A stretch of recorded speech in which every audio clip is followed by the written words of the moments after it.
Welcome to Little Conversations Today. We are very excited to present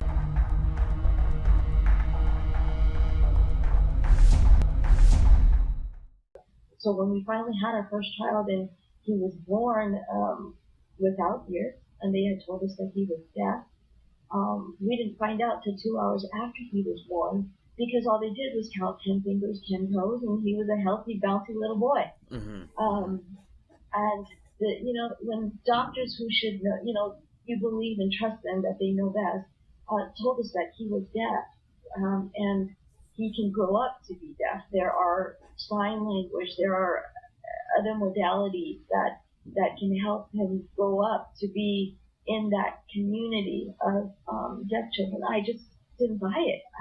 I just knew that there was something more out there that I could be missing.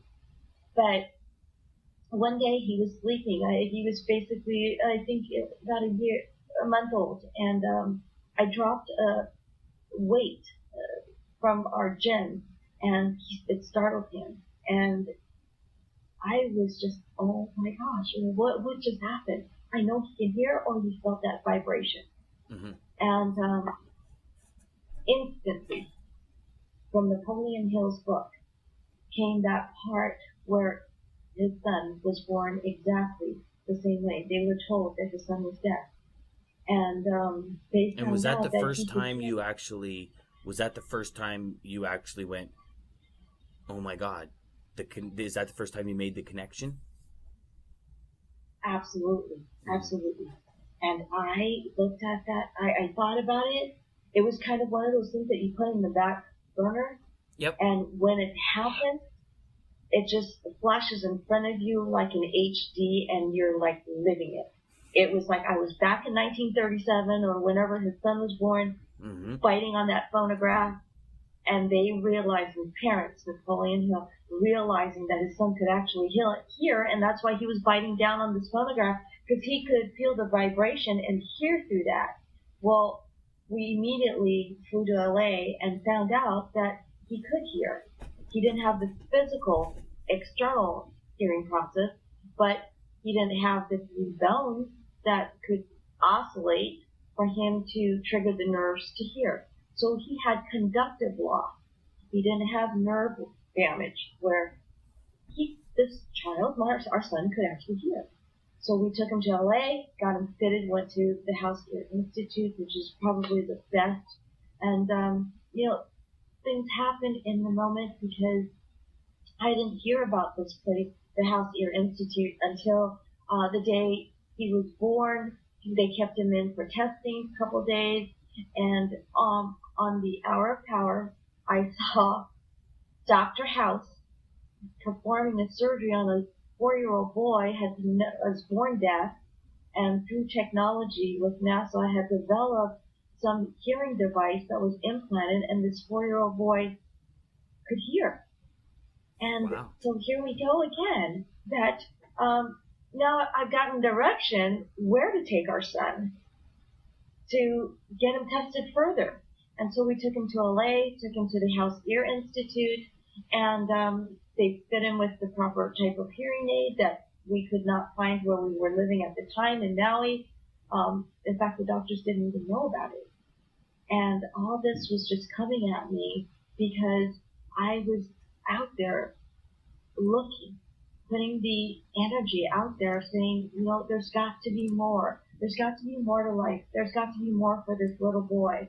There's got to be more, and it's my personal responsibility as a mother, as a parent, to go out there and find it. And I think once I've accepted it and said it and vocalized it out loud, realized that it started opening up, and the universe started providing me answers. And it was quick answers, because by the time he was 3 months old, where the doctor said he was free to fly on the plane, we were there. We didn't think about finances. We didn't think about anything else. We just did it. And right now, he's 17 years old. From the age of 5 through 12, went through 16 surgeries, and some of them were life-threatening. on top of that, ended up having, came down with a bleeding disorder, which we had to stop doing some of the procedures. And how do we get through that? Got major infections that could have gone, was possibility of going to his brain and could have lost him instantly. We almost lost him a couple of times because he almost bled to death. Those adversities came to us from one fleeting moment to the next and having to make decisions. And not only did he have that, but we have a daughter that we were blessed with 6 years later. Because of Devon's conditions, we were able to test her even if before she could show any signs and prepare better at that point for her. But, Jan, I can tell you that, when people tell me, Paulette, you have no idea what it's like to be homeless. Yes, I do. We were homeless. And not to say homeless out on the streets, but homeless in living in the Ronald McDonald House. Living from month to month, going through one surgery to the next. And if I had to choose being homeless on the street or being homeless at the Ronald McDonald House where you're fighting for your child's life every day, I would take the street any day because there are services that you can go to and get food and all of that. But when you're looking at your child's life and every decision that you make,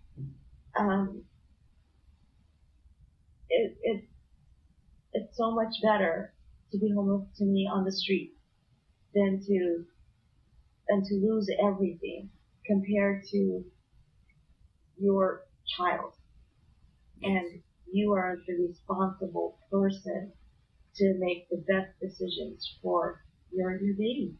And, so that those are one of the I guess, adversities, in general, it's our children's lives. And we battle with that to this day because we can send them off to school and they can get hit by a ball that someone kicked from across the field.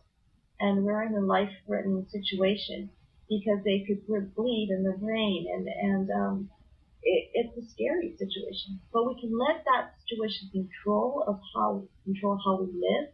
We can shelter them, but we don't. We allow them to live as children and live in the moment and be cautious, of course, but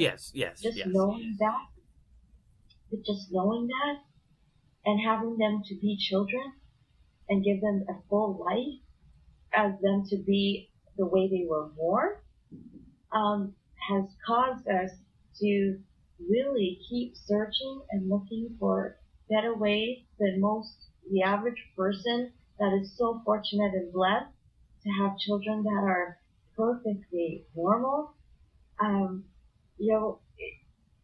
I just think that it is a blessing for them, truly a blessing. And so I look back and say, really, what's your excuse? Well, what is your excuse? I can understand, but you never know on other people's situations and what they're going through. I can totally empathize. I don't sympathize because I believe that people can break through every single moment. If we can, other people can. And in a nutshell, from that to also being the major income provider in our family, getting into an accident a couple of years ago that had me go through 15 major medical procedures. That was scary. And also, now if something happened to me, what would happen to my children? And who would take care of them, understanding to the depth that we understood what they had to go through. Mm-hmm. Those breakthroughs, living in those moments and getting through adversities that way have been our almost survival mechanism.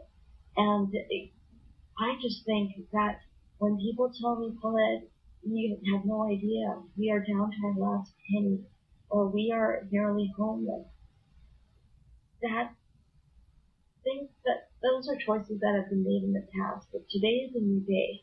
Today's a new moment. And what we need to do is live in this moment and make the next best decision, because you don't know what tomorrow holds. And for our children, when we did that, they are like 17 and Megan's 11, and they are as healthy can be, considering their conditions, and they're living life. And I, as a parent, could not be more happy and joyful that they have that ability, because mom and dad stepped up to the plate and didn't fall for, who's going to help us? Who's going to help make us these decisions? Yeah, you didn't back down from any of your adversities. You faced these walls of almost seemingly insurmountable problems and issues, and you hit it head on. And what I'm getting from everything you're saying is you look more at the solutions than focusing on the problem, where a lot of issues, that we face is more we focus on the problem. We don't focus on the solution. Would you agree to that? Absolutely. Absolutely. I've always looked for solutions, because, the problems could just swallow you up, and problems, you put focus on that, they just become bigger.